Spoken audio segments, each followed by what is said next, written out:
Welcome to You Rise Me Up, a podcast about Asian Europeans from all walks of life. I'm your host Ching, a German-born Chinese. Today I have with me Ngoc Anh Nguyen, better known under her stage name ANOTHER Nguyen, who is a German-born Vietnamese musician and former social worker. Growing up in a small town in Saxony, it took Ngoc Anh time to find herself and her voice as a person and artist. Her journey brought her from Germany to Vietnam, the United States, and eventually to Berlin. Today she releases electropop music as a freelance artist and empowers others through her music.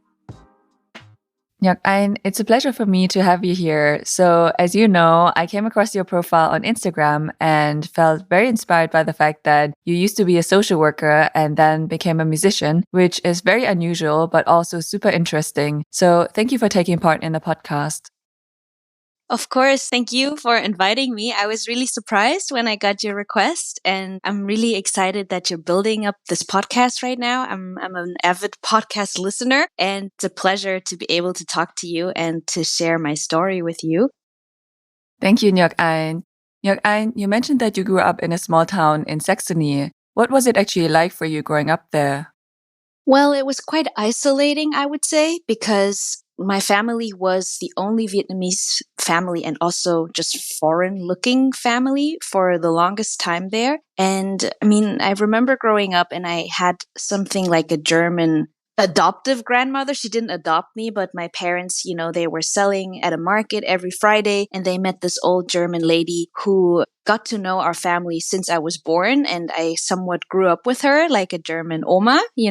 I would go on the weekends to her, and I guess this was my entry to German culture. She would read stories to me and stuff like that, which was really nice. But on the other hand, once I got to school, I realized that I was very different. And it started off with some kids not wanting to hold my hands because they looked brown. And someone said, I don't want to touch her, so my hands don't get brown or something like that. So those were my early experiences with racism, sadly. And so I guess that led to me just wanting to fit in and being as German as possible. And I remember thinking that the more German I act, maybe they won't recognize that I'm different, or maybe they will forget that I'm different, or maybe they will see that I'm still worthy and worth to be hanging out with. Oh, and So sad. no, it's just because I know exactly what it feels like, because my family was actually also the only Asian family in town for some time. And my siblings and I, we just stood out. Yeah, so I felt really touched because I can really relate to that, even though no one has ever said that to me. But Ngoc Anh, how did your upbringing then influence your journey as a musician and social worker? So what I noticed, because the other day my current promoter asked me some questions about how I came to music, what are my earliest childhood memories, and I realized that one of my earliest memories is my dad singing karaoke.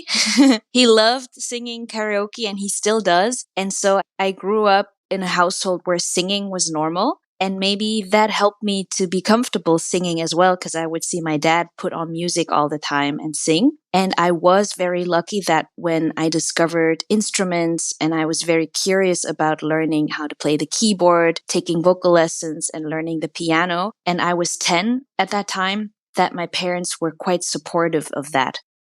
And from then on, I just found music as a vessel that brought me a lot of joy, and where, tying over to the experiences of racism that I made, I always felt that music was my way to connect with people, and where I felt, oh, I can sing well, so if they hear how great I sing, they will see me as a person. It ties over to that, because I knew that people would listen to me and they would like it, and somehow music was a little connected to maybe then they accept me.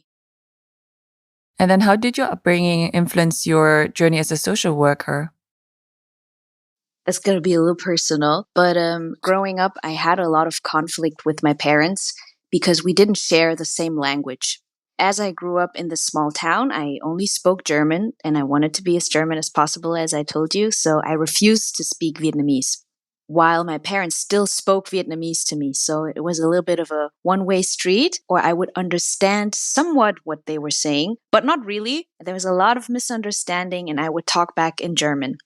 So there's already a lot of miscommunication on the language side of things, and then also on the cultural side of things. So my parents thought I was a lost child because I didn't listen to them. I would raise my voice and they would say that I'm misbehaving, that I'm a naughty child, and what are you learning in school?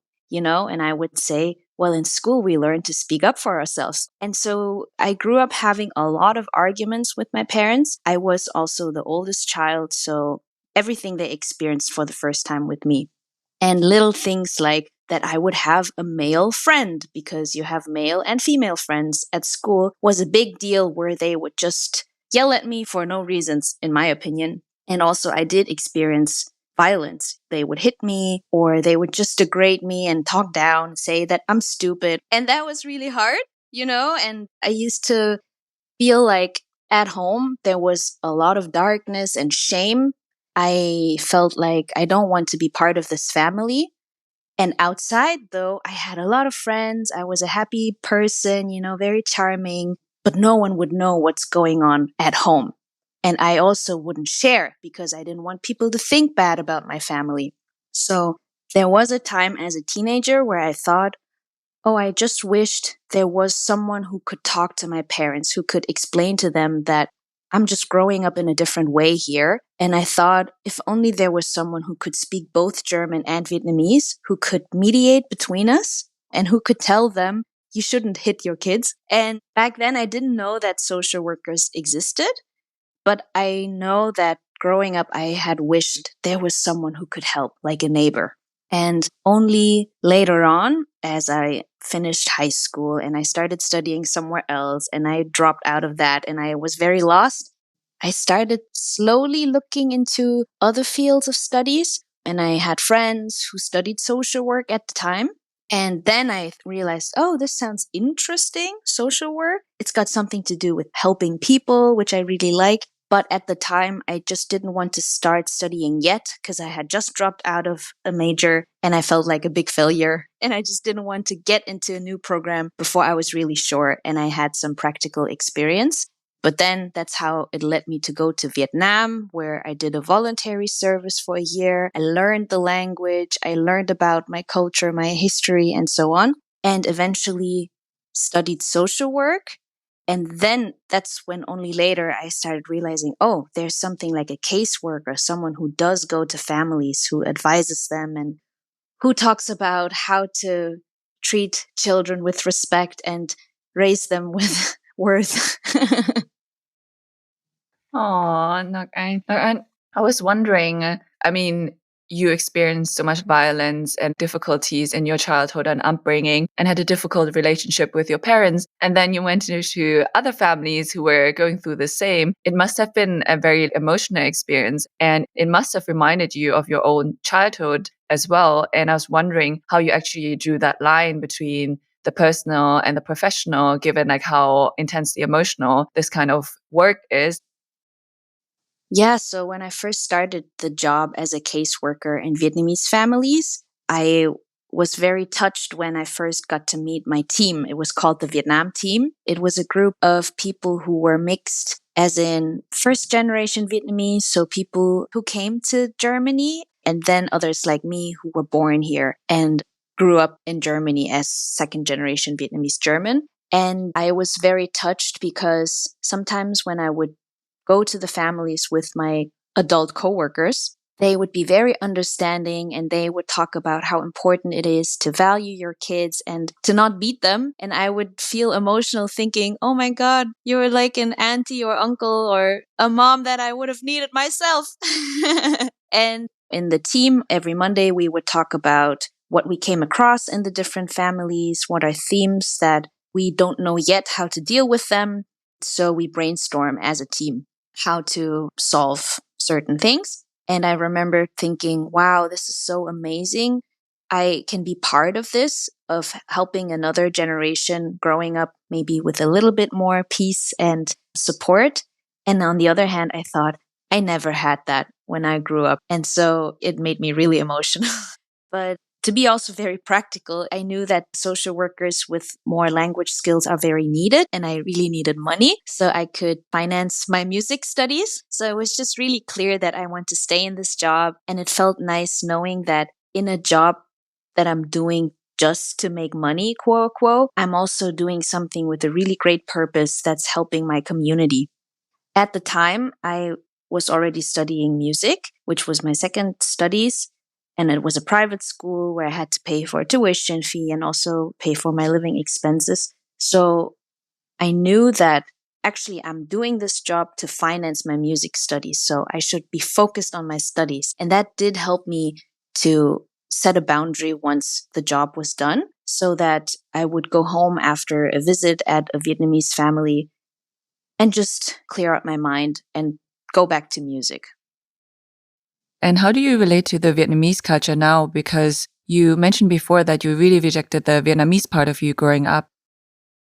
I would say now it feels like it's just a very natural part of me. It started off with, I'm not Vietnamese at all. It went over to, I only want to be Vietnamese. I hate Germany. Or I'm not white. That's when I was in Vietnam. And then I figured though, well, I am both because I did grow up in the West and I can't deny that. And I also don't want to anymore. I guess it also took me another in between step of going to California and being immersed to the Asian American community, where I was able to have role models, professors that were Asian and that were successful and smart and already ahead in their careers, to see that they can do all of that while they're also Asian. And it's part of them, but it also isn't the only factor that's special about them. Then being in my very international music school, nowadays I don't think as much anymore about my identity. I feel very privileged that I'm able to feel like that, at least in Berlin, in my circles. And how do you relate to your parents now? With my parents, I know that when they came to Germany, they were really, really young and they came here with no family support. They didn't have their parents around when they became parents.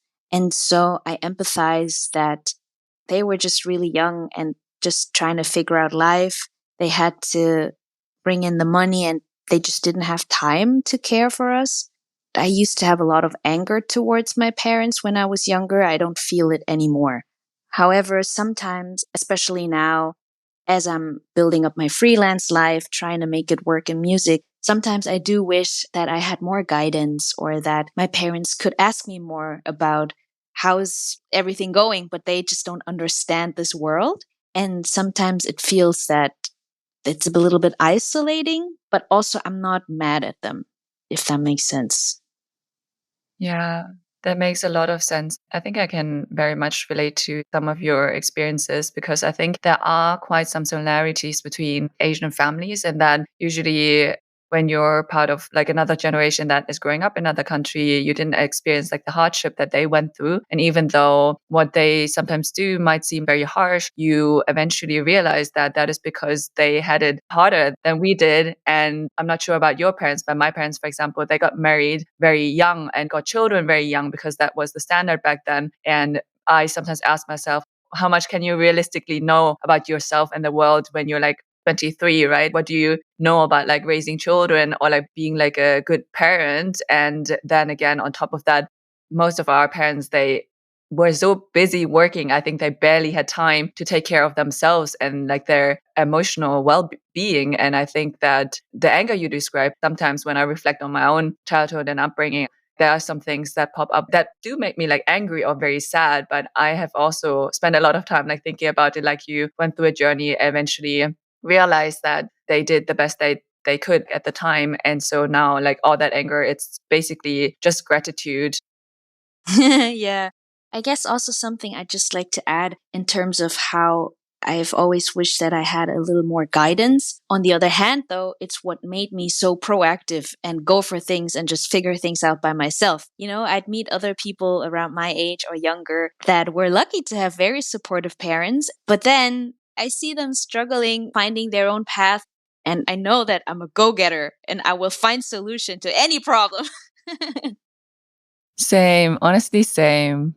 But Ngoc Anh, maybe to wrap up this part, what would you say have you learned from your time as a social worker and how has it influenced your music? I learned a lot.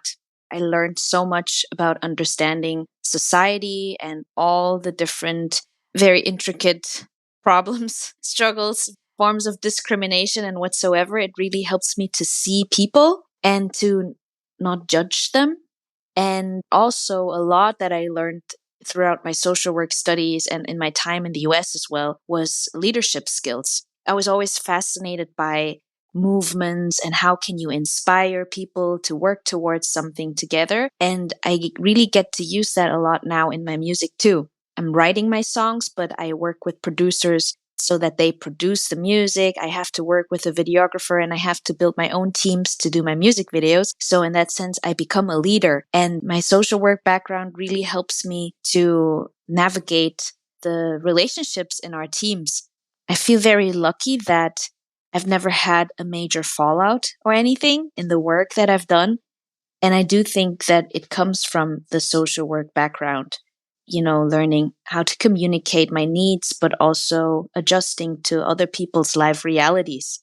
That everyone comes to work as a human that is very complex, and where I don't think that you should just completely shut down your personal side when you come to work, but what happens in your private life influences how you show up at work today. And I think I always want to create a space where you can bring all of you. And I have seen so far that it works, that in my small teams, we're very tight and very supportive. And I think that's how it's also possible to create really cool stuff, even though I'm working with a very low budget. I guess because I learned a lot about the underrepresentation of people of color, of women in music, and so on, I try to incorporate that into my music videos. When I know that I'm going to have extras or an actor or anything, that I try to have a diverse as possible cast, for example, to do my little part of more representation of Asians and people of color in mainstream pop, because I do want to break into the mainstream. Yeah, and I'm also lucky that in my team so far, we're a good mixture of women, men, white people, Asians, and others, without me actively looking for a quote. So far, I've just been lucky that my surrounding is very mixed so that we can be mixed teams. A theme that I see now in my life, especially also since the interview I had with Veto magazine, is that I really want to empower people. And that's also a theme of social work, to empower people to help themselves so that you can be part of their journey. You can influence a little bit, give advice, but so essentially they can be on their own and do well. And I think that's something that I want to do with my music too. I want to just show my way of living so that others can see this is possible. And in my songs, I want to also empower people, make them feel good, or share messages that I've only learned along the way as I'm growing older and that I might have needed to hear when I was younger. And I do want to write songs that have a meaning. That's why also it takes me a lot of time to write songs. Sometimes I wish I could just pop them out like that, but I care too much about the message of the lyrics. And I guess that is also coming from my social work background. I really love the parallels you drew between your social work and your music. But Ngoc Anh, when did you actually decide to quit your job in social work and go into music, and why? I think that was a very slow and not as clear path as it might look like on the outside. So I think from the point on where I discovered playing keyboard and I started taking vocal lessons, I've been singing in choirs all the time. And I didn't think that I could live from music, because also regarding representation, I only knew that there's jobs as music teachers or, looking at Beyonce on TV, superstars. So I knew I didn't want to be a teacher, and being a superstar was really, really far away. So I just thought, okay, so music is not something that I could do professionally, but only over time. And especially when I was in California, LA, I met a mentor who was a Danish singer who moved to California doing choir work and who was a performer. He would make music from playing his own gigs, playing tours with his band, but also being a musical director at TV shows. And I realized there's a lot of in between from being a teacher to being a superstar. Only then, and I was already 24 at the time, I realized, oh, you could write your own songs. That's something I also didn't know. I never thought about. Songs just existed, and I would sing them, I would cover them, but that you're able to write your own songs and that you can learn techniques how to do it, that was something that I only learned at 24. And I was just really, really curious about that. And also, while I was in LA, I did an internship at an Asian American nonprofit organization, which was amazing. And at the same time, I thought, wow, this is an opportunity I always dreamed of, because it was like something focused on leadership education. And we had the opportunity to network with people in high leadership positions that were Asian American. And I remember there was this gala where we're also supposed to learn how to network and make connections with people. And I realized at this event that I really didn't care. I thought, I don't care how you made it to be the CEO of Coca-Cola Company. And I thought, why are you so ungrateful? And I realized I was more inspired when I met people that told me, I used to study history, but now I'm becoming an illustrator. Or I studied whatsoever, and now I came to LA because I want to be an actress. That's when I was really inspired and curious, and I wanted to know how people came to that thought. And I used to think, how did you dare to change your path? Like, weren't you scared? And then I realized, oh my God, it's because I want to be a musician all along. And also in Berlin, while I was in my social work studies, when I met people and, you would introduce yourselves, what do you do? I just always felt regret when I said, I'm a social worker, but I really like to sing. And I always felt I wish I could say I'm a musician. But again, for a long time, it was just not an option. I couldn't see it. But I guess in California, I realized I think I really need to give it a try, or else I will always walk with regret. I just always felt a little bit of jealousy also when I met people who did a lot of music, who sang, or where music was a very normal and natural part in their lives. So that's when I knew, when I go back to Germany, I have to find a way to immerse myself in a musical environment. I also knew, though, that I didn't want to drop my social work studies because I had a scholarship and I knew I did learn a lot from it. It was a job with perspective. So I just came back to Germany and finished my studies, and in the meantime just researched for music school. And that also helped me to finish my bachelor thesis, because I knew that after this half a year, I really want to start studying music. And so, yeah, that helped me. Wow. It always surprises me like how much what another person says resonates with me, especially when it comes to like finding your passion or changing careers. Because I think I mentioned to you that I also changed careers, right? And that is also part of the reason that I'm doing this podcast, because I felt like at every part of the journey, I felt like I was the only one. I was the only one struggling to find like a passion, what really matters to me. And then I meet people like you and other people that I've interviewed for this podcast who also struggled with the exact same thing, but all of us went through it alone. This like journey of realizing, oh, what I'm doing is not actually what I actually want to do, or even like what you mentioned, the feeling of jealousy. I feel like jealousy really has a bad reputation in our society, when I think that jealousy is good. Like, I mean, like admiration is good. I think people should pay more attention to what they actually admire about another person, but also what they dislike about another person or want to have from another person, because I think it really tells you a lot. And I think in that sense, it also really helped me, because for me, it was very similar in that I eventually realized, like, I looked around me and I was like, even if they offered me my boss's job or my boss's job, I was like, I don't care. I don't want to be like you. And then I met like random people that were entrepreneurs, that were creatives, that were artists, that I just absolutely admired and loved following and listening to and like reading. And then I realized, oh my gosh, I think I need to change. And then it went into like coding and so on. But I also realized I think there's also a distinction that we need to draw between things that we like to do and things that actually give us energy as well, because they're not necessarily the same. I realized I was curious about it and I liked it. But eventually, similar to you, like with music, I realized, oh, what really makes me happy is like when I write. Like when I write, it gives me energy. It makes me feel alive for some reason. It's like my way to connect with other people, because recently I've been like writing more and people have like reached out to me and said like, oh, like, really resonates with me. I just imagine that it must be like similar for you, your music. So I find it really interesting, like the parallels, Yeah. Yeah. Oh my God. Yeah. Thank you for sharing that too. Because when you say the differentiation between I like doing this, but this makes me feel alive, that really resonates with me. Because while I was doing social work and helping Vietnamese families, I also liked it. I also felt, wow, this feels meaningful. I'm so happy that this kid has an older sister to look up to, so to say. At the same time, though, it just never compared to the feeling of when I was on stage and I would sing to people and I would be so nervous, but I feel alive.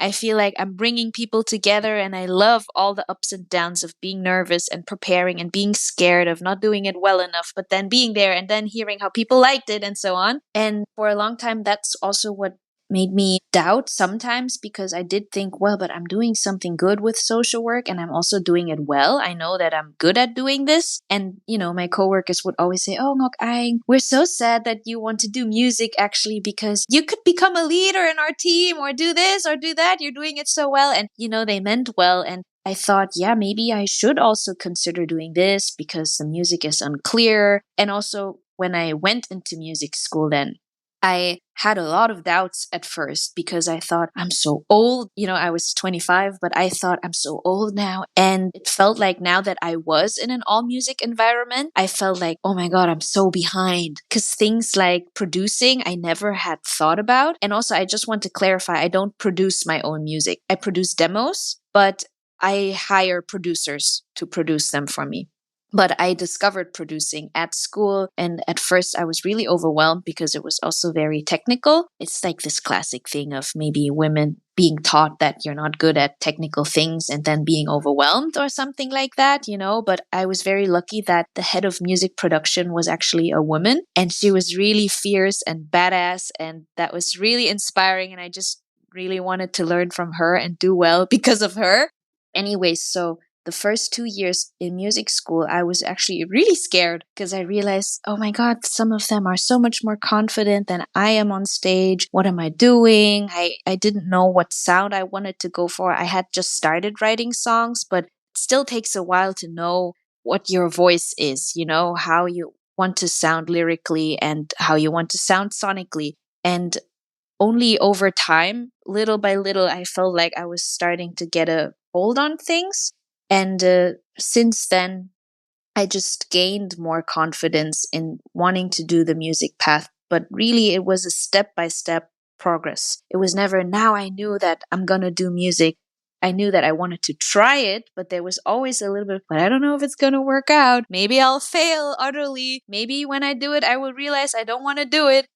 I think only since 2021, when I started releasing my electropop music and I got to work with Sennheiser and I started doing more really professional things, I started to see, wow, it's possible. Or now I see myself being portrayed in an ad that's really professional and it's portraying my own story, and someone else believed in me. So I guess I should believe in myself too.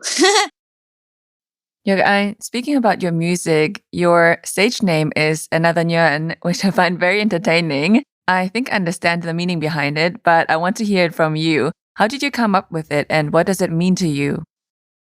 Yeah, I came up with the stage name when I just came back from Vietnam. And I just knew that once I'm back in Germany, I want to be somewhat involved in doing things related to the Vietnamese community. And I just remember there was this blog that wrote about Vietnam and I wanted to contribute. So I had to come up with a username. And back then I just thought, oh, I'll just call myself Another Nguyen because I am one of them.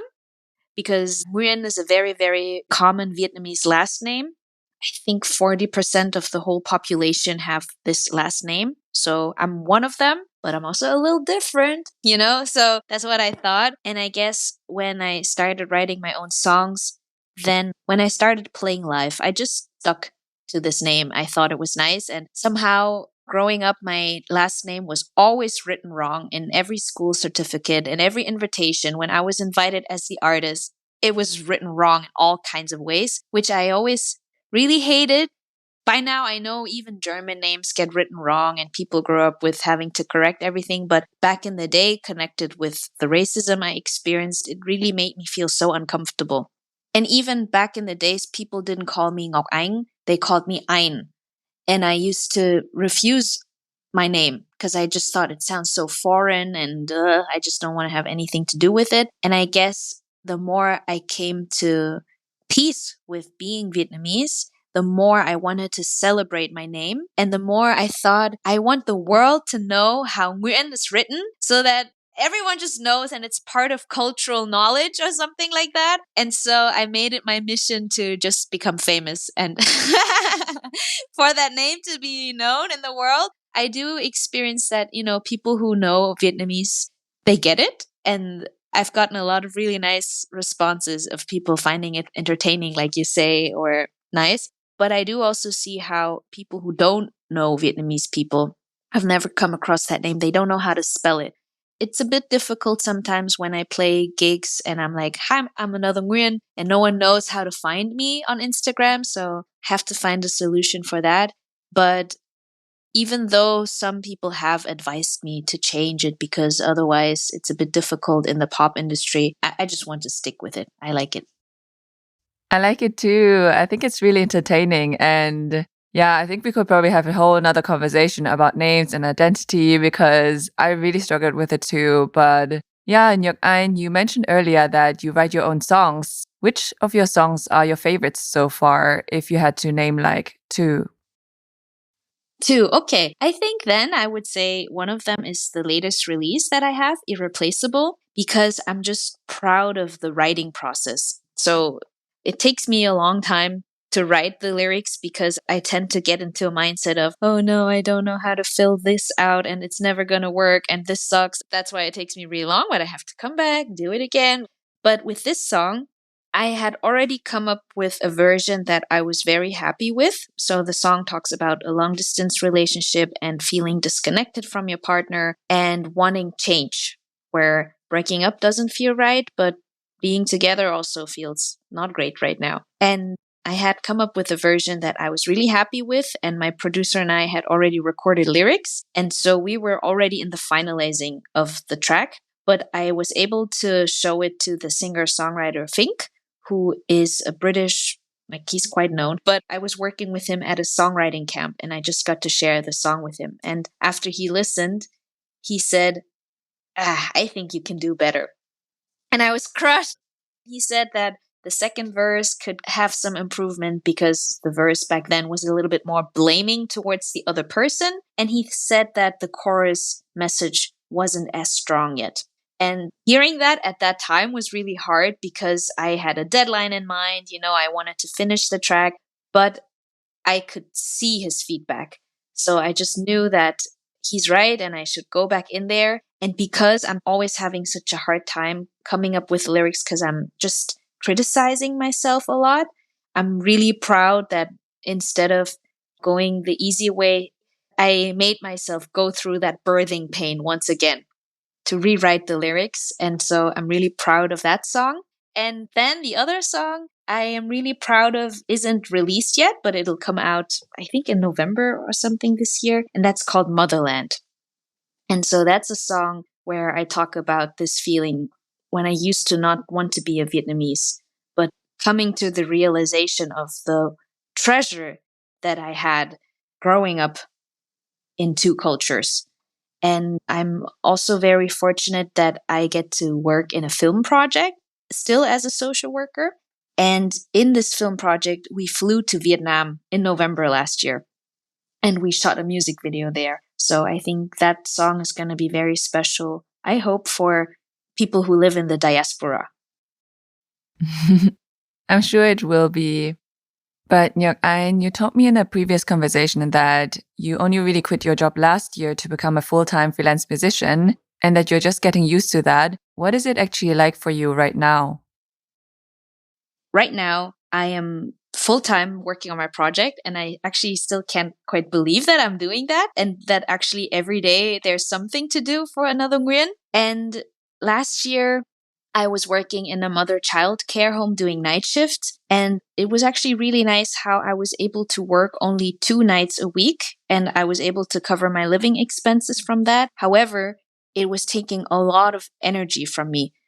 And so I noticed how even though it's technically just 2 shifts a week, I'm still just affected by the disrupted sleep, by the dynamics that I experienced there, that I can't focus really on my work. And then at the same time, also something happened in my family that was just really shaking up everything. So I just knew I have to get rid of everything that distracts me so that I can really give it a go and focus on my music. Because, especially when you're an independent artist without a management or a label, you're wearing a lot of different hats. And I knew that I just needed time to focus on all the different areas so that hopefully I can soon get to a publisher, get to a label or a booking agency. So I did a lot of maths, and knowing that I needed time and how can I get by with grants maybe or with savings and so on. And so a lot of my life is juggling and doing maths and figuring out how can I just get by. So the price is that I don't have money, but the value is that I have time.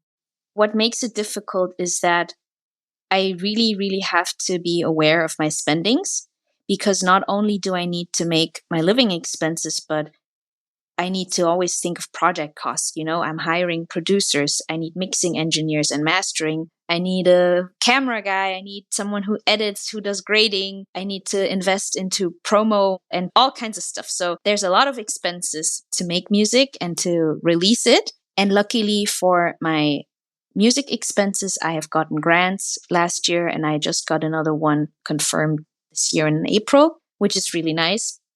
But yeah, so even with the grant that I'm getting, I will get like 6,000 euro to cover some expenses, but I also have to contribute my own 4,000 euro, which is difficult because it's always this thing of I need time to work on my project. But then if I will get a part-time job, that will take away time from the project, but then I need money. And so it's just a lot of back and forth and dealing with uncertainty.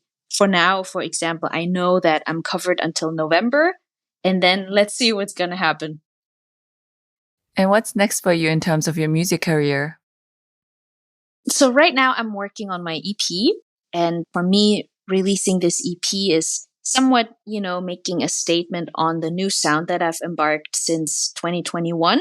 And I'm really looking forward to that. I'm planning to have a big release concert, which would be my first headline show. And for me, playing a gig like that is my way to bring people together. And after that, I really hope to be able to get a booking agency soon, who would help me to play at festivals and so on. And also, I would like to find a publishing house so that I could work more as a songwriter also for other artists. Because as much as I feel pain writing my own songs, I do love contributing to songs and also getting to know people through their music and through what they care about. And that's how I would love to be part of songwriting camps, writing sessions, and so on.